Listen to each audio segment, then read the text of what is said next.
Barrow or Utqiaġvik, it's the top of the world. Like this is a unique place to be. It's a perfect place to do training, and we support that in every way. One of the good things about coming up here for training, it's completely diverse from all the other places in Alaska, such as Fairbanks or Anchorage, just for the fact that we don't have trees or mountains that they could hide behind. Whatever the wind chill is outside, that's what they're going to get. So UIC Science is an 8A subsidiary for the Ukpeaġvik Inupiat Corporation, and we essentially provide logistical support for science researchers and military units up in the Arctic.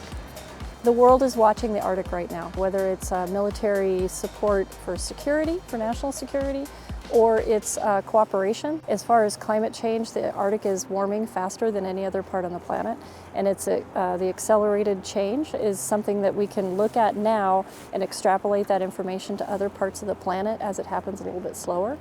So it's kind of a focal point right now for the world in many ways. The type of logistics support we provide for military personnel when they do come up, we provide snowmobiles, sleds, tents and heaters and generators if they need them. Facilities for housing, it's more like a man camp, so 2 beds per room, and there's separate restrooms for men and women. They also have a full-blown kitchen where you can cook whatever food you want to cook in there. With the military groups, we provide more traditional knowledge support. We do provide cars and ATVs and boats and the things that they need, but also our traditional knowledge holders go out with them and help navigate and keep them safe and bring them home and help understand how to effectively work in the Arctic. I think it's important to engage the people who live in the Arctic because they know it better than anybody. We do our best to, let people from the military get a feel for our Iñupiat way of life here.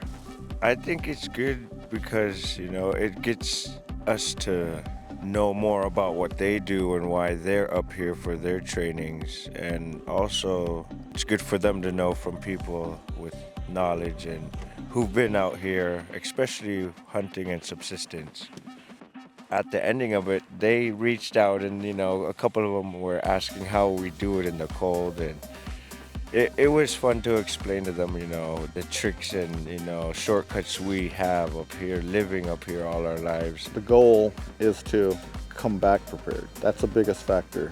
Come up here, get a feel for our weather, and get the knowledge from, locals here. So when they do come back, they are prepared.